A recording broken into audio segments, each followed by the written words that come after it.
How does it feel to have your dream come true? I saw the tweet that you put out a couple months ago with that statement in it. So, how does it feel now that you're stepping in it, doing press and all of the things, premiere last night, all of it? Yeah, I mean it's unbelievable. And I'm really trying to, keep 10 toes down and be present. I don't want to be so concerned about like what's next. I'm very, I'm an anxious person, so I'm always thinking about, okay, what's next? What do I need to be doing? And grinding got me here. And so being able to pump the brakes a little bit and not grind as hard is something that I'm trying to do. But it's such a gift to be able to do what I love for a living. And I was happy to do it at any level, as long as I was doing my craft and I was working with people that inspired me.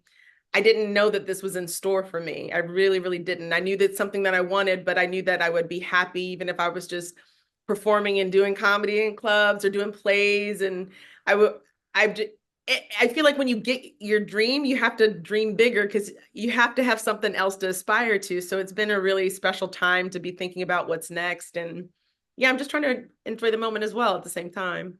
Well, congratulations. Let's talk about Mel and the show. So, Mel is in a unique place in her life. What is it about 35 and that transition that seems to bring, I guess, a realization maybe to some that life isn't exactly what we envisioned it to be? And, maybe we want to change. Yeah, I think that it's a hard thing to sort of pause and look at your life and realize that you're not where you thought you would be. And you start playing around with that dangerous word, should.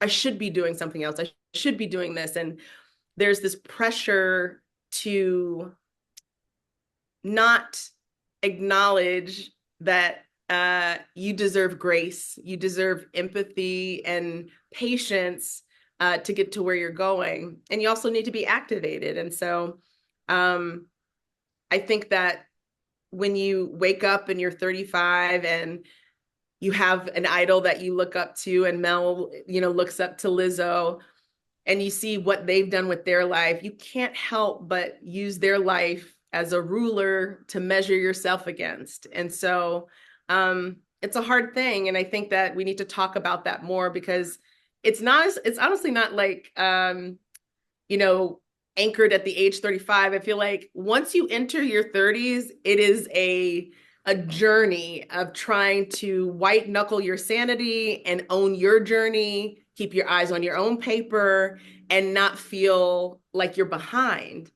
And at the same time, be activated to aspire to something bigger. And yeah, it's just a tricky, messy time, and it makes for a good TV show. It does. And girl, it happens at 40, 50, all of that. Yeah, yeah. So in that, there's some serious aspects, obviously, of the story and some things that she's going to, but obviously we know you for comedy. Talk about that tone and balancing both as the creator of the show and a showrunner. Yeah, for me, I didn't want to be pigeonholed into um the binary that Hollywood tends to see actors in. And she's like, oh, she's serious or she's funny. And I'm human, first of all. And I hold all of the emotions, the full spectrum of emotion. And so often, particularly plus size Black women, we're not afforded the opportunity to show our range in the roles that we get. And so it was such a joy to be able to create a show that just felt like real life. And so for me, it wasn't trying to go in with an agenda. I just wanted to write truth. I wanted to put myself on the page, and I wanted to feel seen. And I'm just so grateful that it's being received the way that it is, because it's telling me loud and clear that more people want to see themselves represented.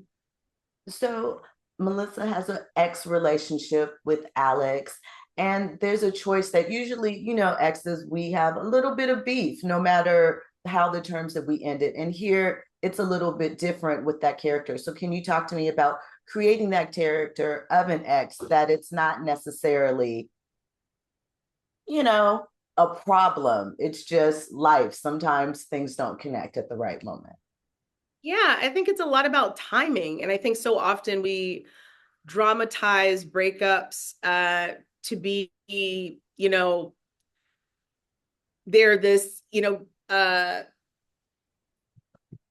what's the word I'm looking for? That there's a lot of animosity and anger, and that has to be wrought with drama. Sometimes it's just sad. It's sad to see someone that you didn't love well, or sad to see someone that you didn't know how to love or receive love from. And it's trying to reconcile the fact that you couldn't get past your shit to get into the relationship that you wanted with that person, or vice versa. And I think that's also holding yourself accountable and not blaming the other person for the experience. So it was a real joy to write those characters where they have deep love for each other and maybe don't know how to express it, and both regretting not being able to get it right. And I think that's a really beautiful thing to show on screen.